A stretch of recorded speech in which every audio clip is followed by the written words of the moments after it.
Oleh karena kemurahan Tuhan, ku ada sampai hari ini. Dalam nama Bapa dan Putra dan Roh Kudus. Amin. Shalom Aleihim. Berjumpa lagi dengan saya pada perenungan hari ini tanggal 10 Agustus 2020. Jadilah martir-martir masa kini.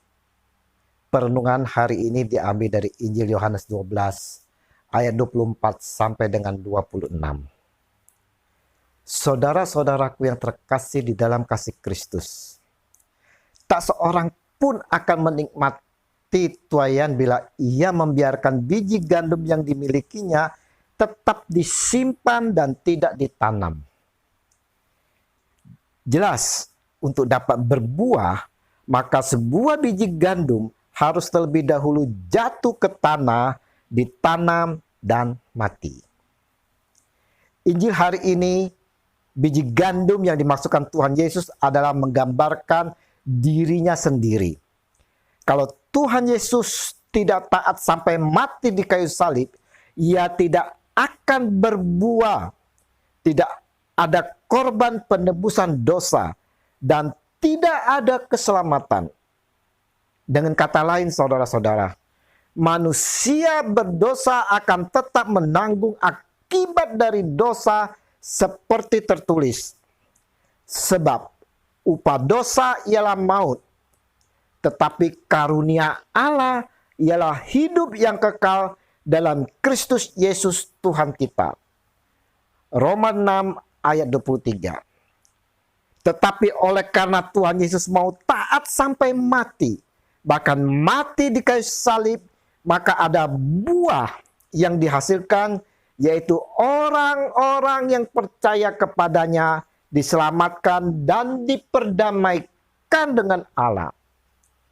Tuhan Yesus telah menjadi biji gandum yang jatuh ke tanah dan mati, akhirnya menghasilkan tuaian, yaitu jiwa-jiwa yang diselamatkan.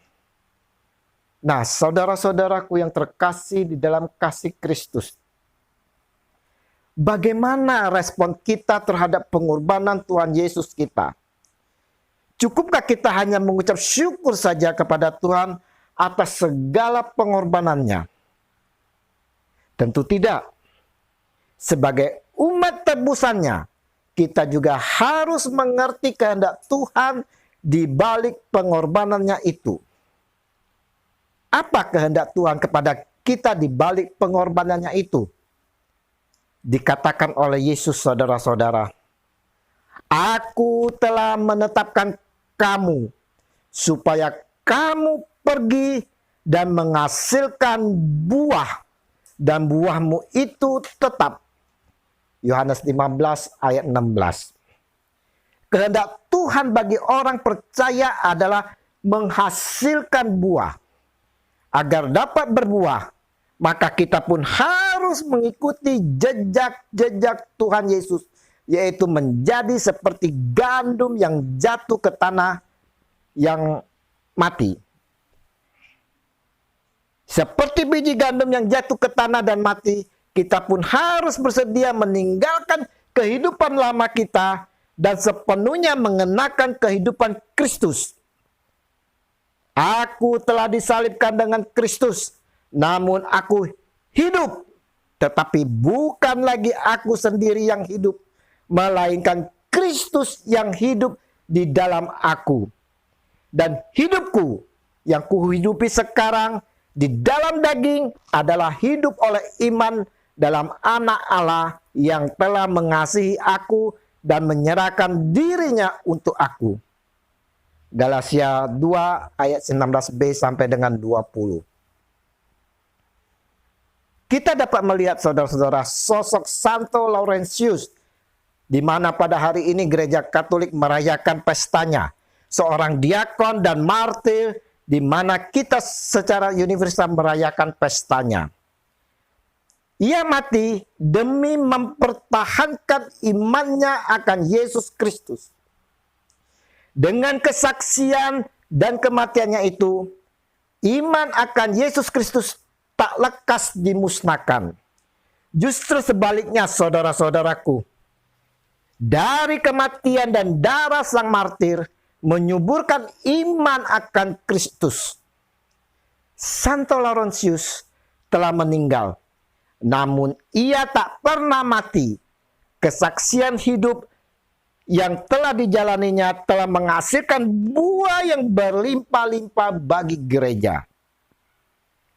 Kita semua, saudara-saudara, adalah tunas-tunas biji gandum itu. Dan kita diharapkan dapat bertumbuh dan berbuah berlipat ganda. Yesus telah mengorbankan dirinya bagi kita dan gereja. Saatnya lah kita yang melanjutkan pengorbanan Yesus Tuhan. Saatnya kita mau melayani Dia Tuhan kita. Disampaikan oleh Yesus, saudara-saudara, barang siapa melayani aku, ia harus mengikuti aku, dan di mana aku berada, di situ pun pelayananku akan berada. Barang siapa melayani aku, ia akan dihormati Bapa. Ayat 26. Maukah saudara-saudara kita melayani Tuhan Yesus? Maukah kita mengikuti Dia? Mengikuti Dia, kita mau menjadi martir Kristus. Kemartiran yang tidak melulu berarti menyerahkan diri untuk mati. Yang penting adalah mau menjadi saksi hidup yang nyata di dalam Tuhan. Biar orang lain dapat menyaksikan Yesus yang ada di dalam hidup kita, dan mereka dapat merasakan kasih Yesus. Dari sinilah kita akan berbuah, saudara-saudara.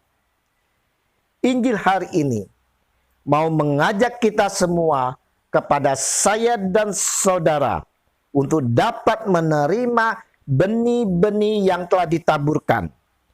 Kita tanam di dalam hati kita, kita pupuk, kita pelihara, agar dapat bertumbuh dan berbuah. Kita mau diajak untuk menjadi martir-martir masa kini, yaitu memberikan kesaksian hidup yang nyata dalam tutur kata dan tindakan. Sehingga saudara-saudara, kita bisa menjadi cerminan Tuhan Yesus. Biarlah kasih Yesus yang besar selalu ada di dalam kehidupan kita, dan kita pun dapat membagikannya kepada semua orang demi Kristus Tuhan dan pengantara kita. Amin. Selamat merayakan pesta Santo Laurentius. Semoga kita mampu meneladani kemartirannya. Shalom.